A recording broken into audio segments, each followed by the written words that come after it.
Okay, you've probably heard this sound a lot recently. Those bells ringing outside many of the shopping areas. It's the season of giving, so we're sitting down with Major James Hall from the Salvation Army to talk about what we need to do to help those in need.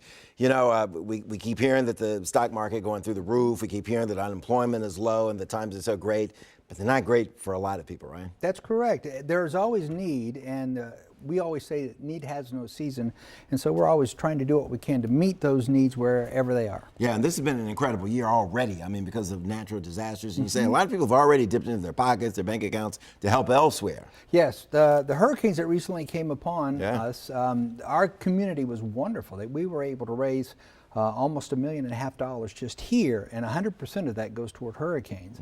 But now it's the giving season for the Salvation Army, and we're experiencing a little downturn in donations. And I think it's just because people have given and given.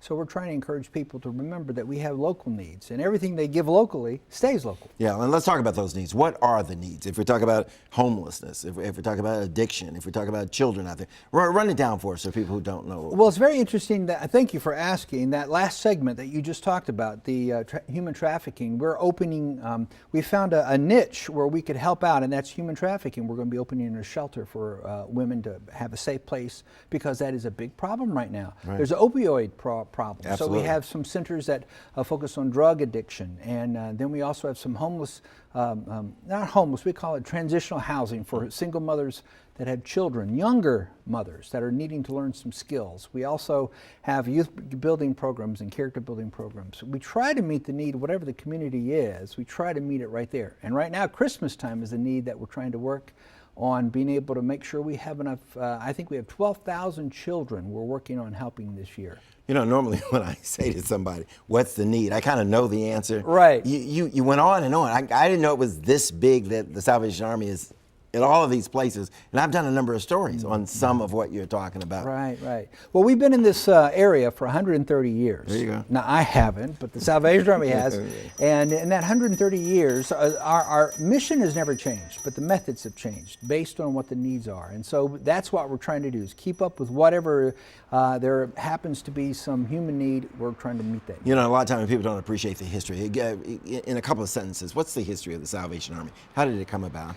1865, there was a Methodist minister who saw the need in London, industrial London, where 10% of the population was sleeping on the street.